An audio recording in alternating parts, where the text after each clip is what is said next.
द्रव भाग ना होता है, और एक होता है ठोस भाग। कौन सा भाग होता है? ध्यान दे ले जाना सब। द्रव भाग को बोलते हैं प्लाज्मा। द्रव भाग को क्या बोलते हैं? क्या बोलते हैं? रक्त के तरल भाग को, तरल में द्रव, तरल मतलब बह जाना, तरल मतलब बह जाना, जिसमें बहाव है ना। रक्त के तरल भाग को हम लोग प्लाज्मा कहते हैं। और दूसरा भाग होता है ठोस। दूसरा में क्या आता है? ठोस। ठोस में क्या क्या आता है? आरबीसी आता है ना, डब्ल्यूबीसी और प्लेटलेट्स।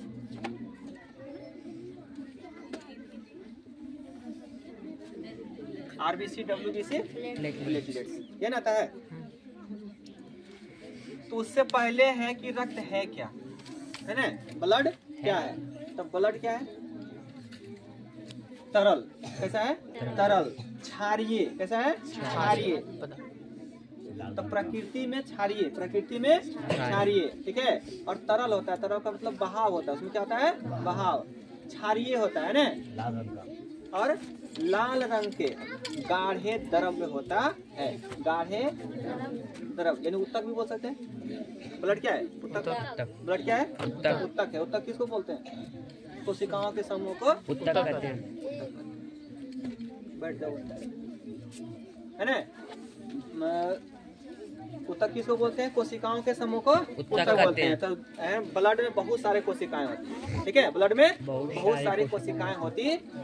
सभी कोशिकाओं को एक समूह में अगर ला दिया जाए तो वो उत्तक कहलाता है। इस प्रकार से रक्त एक प्रकार का उत्तक होता है। यहाँ तक क्लियर? इसका पीएच मान कितना होता है? 7.4, ठीक है। रक्त का पीएच मान कितना होता है? 7.4।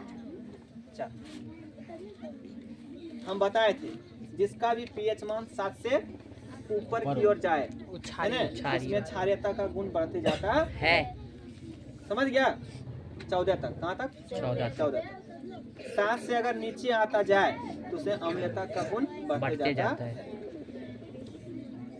अच्छा एक चीज बताओ, एगो का है कोई पदार्थ है, दो पदार्थ है, विनोद कुमार, कोई पदार्थ, ठीक है, दो पदार्थ। एक का पीएच मान 6.4 है, एक का पीएच मान 5.5 है।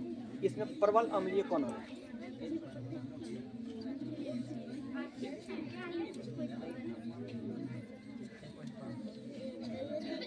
कौन होगा? क्यों? थोड़ा गलत है। जिसका मान जितना, पीएच मान जितना 7 से नीचे, जैसे जैसे नीचे जाएगा ना, उसका अम्लता बढ़ते जाएगा। तो प्रबल किसको बोलते हैं? जो ज्यादा अम्लता है उसमें होगा। तो 5.5 ज्यादा ना होगा 6.4 से। 6.4 से 5.5 कम होगा, तो कम होगा तो अम्लता ज्यादा होगा, अम्लता तो प्रबल, है ना। तो ये जो है ना रक्त क्षारीय है। कैसा है? क्षारीय। कैसा क्षारीय है बताओ तो? तरल क्षारीय। तरल क्षारीय। क्षारीय को प्रबल क्षारीय होता है ना, जैसे प्रबल अम्ल है। प्रबल दुर्बल क्षारीय, दुर्बल क्षारीय ना होगा। 7.4 है ना, या 7 से कुछ थोड़ा ज्यादा है, कुछ 0.4 ज्यादा है, तो कैसा होगा? दुर्बल क्षारीय होगा ना। कैसा होगा? दुर्बल क्षारीय। तो अगर दुर्बल क्षारीय भी रहे तो तुम लोग गलत मत मान लेना उसको, ठीक है। क्षारीय हो सकता है, दुर्बल क्षारीय भी हो सकता है। ऑप्शन द्रव भाग में प्लाज्मा आता है। प्लाज्मा का कलर कैसा होता है? पीला, हल्का पीला, है ना, लाइट येलो, हल्का पीला होता है। अब प्लाज्मा है क्या, है ना? प्लाज्मा है क्या अभी बताएं क्या है तब? रक्त का तरल भाग प्लाज्मा कहलाता है। रक्त का तरल भाग प्लाज्मा कहलाती है। तो प्लाज्मा क्या है? रक्त का तरल भाग, है ना। प्लाज्मा क्या है? रक्त का तरल भाग। कलर पूछेगा तो हल्का पीला, कलर पूछेगा तो हल्का पीला। प्लाज्मा कितने प्रतिशत पाए जाते हैं? रक्त में प्लाज्मा कितने प्रतिशत पाए जाते हैं? 55%। 55%। कितने? मैंने किताब के अनुसार, है ना, क्लास 10 की किताब के अनुसार 55% है। तुम लोग को पढ़ना ही है। देखो कहीं कहीं आगे जब पढ़ेगा या कहीं गूगल में पढ़ेगा ना, तो हो सकता है आगे पीछे दे देता है। तो इसका ये मतलब नहीं है कि वो गलत है या ये गलत है, ठीक है। लेकिन तुम्हारे सिलेबस के अनुसार ये 55% ही रहेगा। अब 55% प्लाज्मा है किसमें? ब्लड में। ब्लड में। तो जो शेष बचेगा वो ठोस भाग होगा। हाँ, जो शेष बचेगा वो ठोस होगा। ठोस भाग होगा। समझ गया? अब प्लाज्मा में और क्या बच गया? प्लाज्मा में 55% है रक्त का। रक्त का 55% प्लाज्मा है। प्लाज्मा में जल कितना होता है? 90%। 90%। कितना जल है? 90%। सिर्फ जल है। अब 10% में अन्य चीज होती है, कार्बनिक लवण है, पता नहीं क्या क्या है, ग्लूकोज, प्रोटीन, वसा है ना, है ना, तो सब पाया जाता है। तो यहाँ तक है प्लाज्मा तुम्हारे सिलेबस में, ठीक है। बाकी बात इसमें आप ठोस भाग में होता है। आरबीसी का मतलब क्या होता है? डब्ल्यूबीसी का मतलब क्या होता है? प्लेटलेट्स का मतलब क्या है? और इसका काम क्या है? इसका काम थोड़ा समझ लो। प्लाज्मा का क्या काम था पहला? प्लाज्मा का क्या काम था पहला? यह शरीर में जल की यह शरीर में जल की संतुलन को बनाए रखती है, ठीक है। दूसरा काम क्या था? ठोस भाग जो होता है ना, प्लाज्मा ब्लड का जो ठोस भाग होता है वो प्लाज्मा में ही आवागमन करती रहती है, उसी में घूमती है। समझ गया ना? एक जगह रहेगा, इसका ठोस कण जो रहता है, मान लो कि प्लाज्मा है ना, ये सब क्या है? प्लाज्मा है, उत्तक है।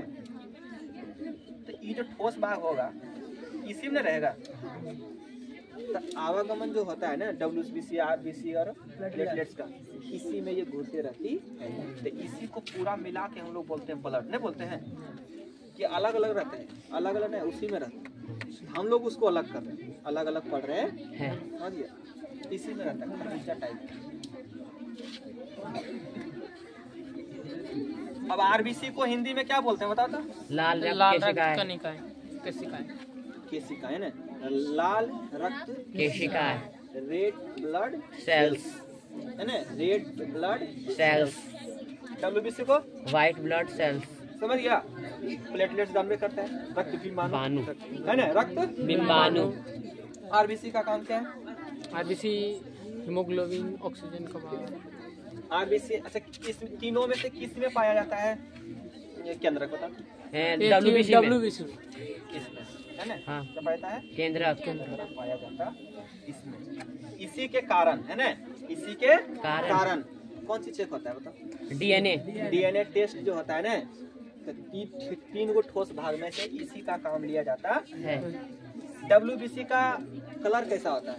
कोई कलर नहीं होता है, रंगहीन होता है। रंगहीन होता है। कैसा होता है? रंगहीन होता है। हालांकि इसमें लिख दिया है श्वेत लिखाता है ना, इसी इसका हुआ। आरबीसी का क्या हिंदी बोला? लाल रेड रक्त ब्लड सेल्स, हिंदी में लाल रक्त कणिकाएं है ना, केशिकाएं। हाँ। और डब्ल्यूबीसी का क्या हो जाएगा? श्वेत रक्त श्वेत रक्त केशिकाएं। केशिकाएं होगा ना। श्वेत का मतलब क्या? सादा लिख दिया है, लेकिन इसमें ये भी लिखा है कि ये रंगहीन होता है। जैसे पानी का कलर पूछेगा तो बोल देते हैं हम, चल है ना, अपने भाषा में क्या बोल देते हैं? सफेद। सादा है, सफेद है। ऐसा है नहीं, रंगहीन है। कैसा है? रंगहीन है। रंगहीन और स्वादहीन दोनों होता है पानी। समझ गया? उसके बाद है प्लेटलेट्स। क्या है? प्लेटलेट्स। इसका क्या काम है प्लेटलेट्स का? रक्त का थक्का बनाता है। रक्त का थक्का बनाने में मदद करती है। आप बोलेगा विटामिन के भी भैया मदद करता है, तो बिल्कुल करता है। हाँ, तो वो विटामिन है ना। और ये क्या है? ब्लड है अपना, ठीक है। ब्लड का एक भाग है, भागी है ना रे। हाँ। क्या ऐसा कर रहा है?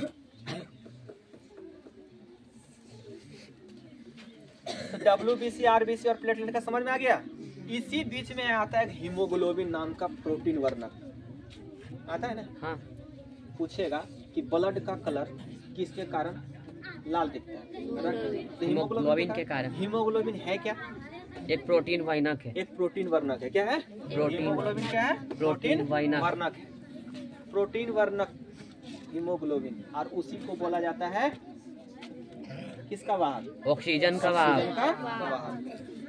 क्यों कहा जाता है उसको ऑक्सीजन का वाहक? क्योंकि हीमोग्लोबिन के एक अणु की क्षमता ऑक्सीजन के 4 अणु से संयोजन की होती है। संयोजन के साथ होती है ना। और वो हीमोग्लोबिन के साथ ऑक्सी हीमोग्लोबिन को बनाकर कोशिकाओं से तक ले जाता है, और कोशिकाओं से कार्बो ऑक्सी हीमोग्लोबिन को फिर फेफड़ा में लाता है। हृदय में जो है ना, हृदय में क्या होता है? ब्लड सप्लाई होता है, और उसी जगह पर फेफड़ा है ना, उसी जगह पर फेफड़ा है ना। हम लोग जब ऑक्सीजन लेते हैं, क्या लेते हैं? ऑक्सीजन। तो वो कहाँ जाती है? फेफड़ा में। फेफड़ा के पास ही क्या है? हृदय है। वहीं दोनों का जुड़ा हुआ है, कनेक्शन है ना। वो जाता है किसके पास? रक्त के पास। किसके पास जाता है? रक्त के पास। वहाँ होता है क्या? फिल्ट्रेशन होता है ना? वहाँ क्या होता है? फिल्ट्रेशन। ब्लड का फिल्ट्रेशन होता है और ऑक्सीजन का। वहाँ जाके वो ऑक्सीजन को क्या करता है अपने और एब्जॉर्ब करता है और क्या बना देता है? Oxy haemoglobin. Oxy haemoglobin. क्या बना देता है? Oxy haemoglobin. और वही बन जाता है परिवहन, है ना? वही बन जाता है परिवहन। परिवहन का मतलब होता है एक जगह से दूसरी जगह ट्रांसफर करना। ट्रांसफर, पहुंचाना, है ना? तो रक्त क्या करता है? ऑक्सी हीमोग्लोबिन बना के और सभी कोशिकाओं के पास पहुंचाती है ना? सभी कोशिकाओं के पास पहुंचाती है। क्या पहुंचाती है? Oxy haemoglobin. ऑक्सी हीमोग्लोबिन, है ना? जब ऑक्सी हीमोग्लोबिन कहाँ पहुंचती है? रक्त के पास पहुंचने से पहले, ठीक है, वो टूटता है। क्या होता है? टूटता है। ठीक है। फिर किसमें टूट जाएगा? ऑक्सीजन और हीमोग्लोबिन अलग। ऑक्सीजन को ग्रहण कौन कर लेगा? कोशिका। जिस कोशिका को जरूरत हो है ना ग्रहण कर लेगा। जब वो ग्रहण करेगा तो कुछ छोड़ेगा, है ना? तो छोड़ेगा क्या है? Carbon dioxide. अब क्या करेगा? हीमोग्लोबिन उसको एक्सेप्ट करेगा। किसको? कार्बन डाइऑक्साइड, है ना? उसको जब एक्सेप्ट करेगा क्या कहलाएगा? कार्बो ऑक्सी हीमोग्लोबिन। मैंने कार्बन और ऑक्सीजन दोनों साथ आएगा। कुछ भाग ऑक्सीजन का, कुछ भाग और कार्बन डाइऑक्साइड का भी कुछ भाग, तो मिलके बनाता है कार्बो ऑक्सी हीमोग्लोबिन। वो फिर धीरे धीरे ब्लड के साथ आते हैं। कहाँ आता है? अपना हृदय में। कहाँ आता है? हृदय। जहाँ फिल्ट्रेशन हो रहा है, समझ गया ना? वहाँ क्या होता है? वहाँ से फिर उसको ऑक्सीजन लेना होता है ना? हाँ। तो कार्बन डाइऑक्साइड को क्या करता है? बाहर। किसके रास्ते? नासिका फेफड़ा के रास्ते। किसके रास्ते? फेफड़ा के द्वारा नाक के रास्ते बाहर। शरीर से बाहर निकाल देता है। इस प्रकार से श्वसन क्रिया भी साथ साथ में संपन्न होती है।